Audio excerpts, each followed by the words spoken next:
Welcome to the CyberWatch TV. I'm Aapo Cederberg and I have a special honor today to welcome Mr. Rami Efrati from Israel. Rami has been a former cyber advisor to the Prime Minister and then you have your background in the military and also at the private sector. And at the moment you are creating new solutions for the cybersecurity. But I think it would be good for our audience to tell what is cyber and why it's so important at the national level. So, how do you see the cyber challenge for Israel at the moment? Thank you very much, Aapo. First of all, I would like to thank you very much for inviting me and congratulations for the new studio. Also, let me say in Hebrew, Shalom and Shana Tova, because it is the new year. So I wish you all a happy new year. Thank you. Cyber is everything which is connected by computers. It is our phone, it is our medical devices, it is our utilities, financial institutions, everything which is connected. And since our life is connected, we have to make sure that it is fully secured. And while there is such a connection and so many opportunities in order to hack into these systems, it brings also the bad guys to try and do bad things. Coming to bad things, it can be ransoms, it can be a way to attack people personally, it can be a way to attack our utilities and take down the lights or the heating, and therefore we have to be to do everything we can in order to secure ourselves. Of course, we cannot work only, or we cannot talk only about ourselves. We have to speak about nations, about our life. And the biggest change that happened during the last years is that we are not dealing anymore with files, with regular computers. We are dealing with life. When somebody is hacking into an electric company, when somebody is hacking into utilities and stop the water, or spread out all the sewage into a city, it means that people can be sick, people can die because they don't have heating, while they have in Helsinki minus 20 degrees centigrade, and therefore we have to make sure that on the national level we are well protected. And that's what we have done in Israel. We took it very, very seriously. We are dealing with cybersecurity with a special authority that was established exactly in 2003, called NISA, National Information Security Authority, under the Israeli Shin Bet, which is an intelligence organization. And since 2003, we realized that our utilities and our life is based not only on the movies, but also that it can happen. And Israel, as you know, is one of the most attacked countries in the world by cyber. But on the other hand, our government has identified the threat and made sure that we will be one of the most protected countries from cyber attacks. Yes, how do you see it? What is more frightening? Is it the state actors or the criminals or the hackers? Where is your main focus? I believe that we are looking at cyber attacks as exactly as we are looking at terror.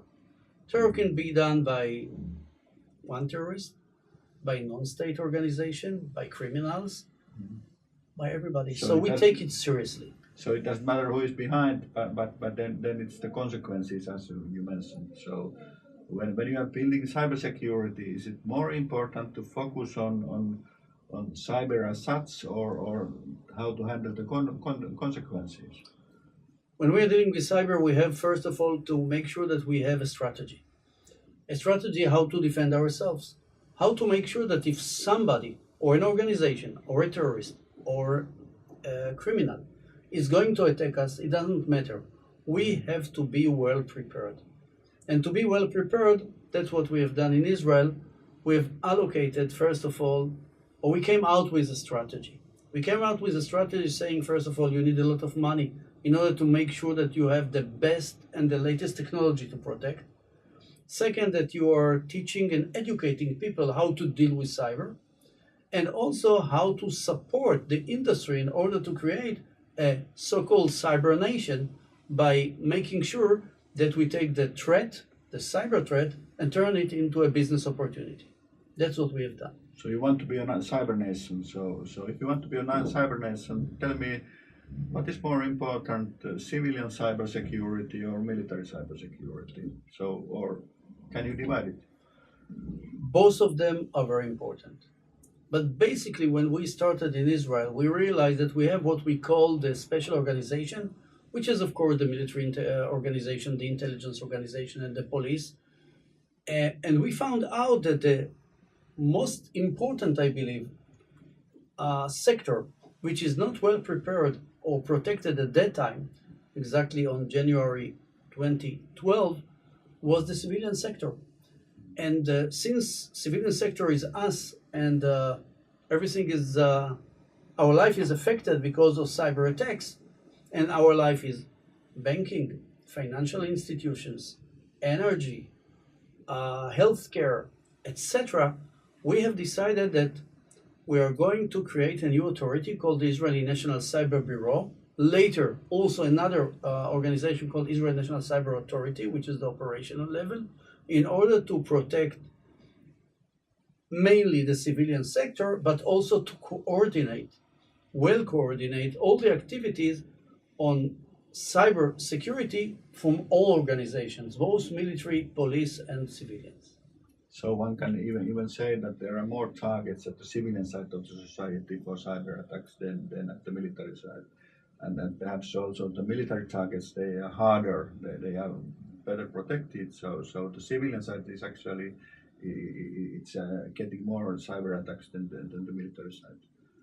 I believe that every part gets its attacks, and every part has to be well secured because the malware or the Trojan horse, which is attacking a bank, is the same one that on the speed of light is coming suddenly and attacking a military organization or a defense organization. So all of them have to be very well protected. Of course, the first organization that were having the awareness that they have to be well protected were this kind of organization, the military, the defense, etc. But the civilian sector realized suddenly that it became such a target that they have to be well prepared. And the government of the State of Israel identified the threat, and that's why exactly on January 1st, 2012, Prime Minister Netanyahu decided that we are going to have this kind of new national bureau and allocated a big amount of money. Allocating a big amount of money was very smart. It was very smart because in many cases that I meet people all over the world, they say, no, it is going to cost us a lot of money. But just imagine how much it is going to cost you if you have been attacked and you have not been well prepared, and then it will cost you 10 times whatever you had to invest before. So this was one of the decisions that was taken by the Prime Minister. So the and by focus the has to government. be in prevention. So it's much more cheap to prevent the cyber crisis than to handle it. Yes, but what we found in Israel was that cyber is a very elite profession. You have to be well prepared. You need people to deal with it. Not everybody is a hacker. At 7 years old, he was already program his computer. You need to teach. That's why you need the academia. That's why you need to come out with programs.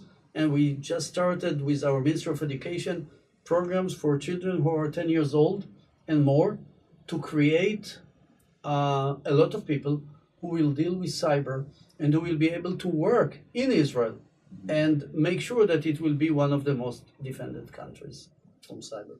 So you have recently founded a new startup for cybersecurity. So cyber is also a great opportunity for the business, and I guess in Israel you have roughly 400 cybersecurity startups. Tell us how is it to start a startup in Israel, and how you see this opportunity from your angle. Israel is a startup nation. There is even a book about Israel as a startup nation. And that's why more than 20 years ago, the Ministry of Economy, together with the Office of the Chief Scientist, started to create new platforms, how to support the young, successful, and talented people to start their startups. And it was a big success. That created companies like Checkpoint, and even these days we hear about Waze and many others as well. So we also identify that cyber can become or can take a big percentage on speaking about export from Israel. And the government of the State of Israel decided that they will support the young companies, the startups, to become big ones and succeed. The need is because cyber became very, very sophisticated. It's not the regular malware that you can take an antivirus and stop it. You're speaking today about Trojan horses, that we call it APTs, advanced persistent threats. You need new kind of solution. You need new technologies. You need to make sure that you are well prepared.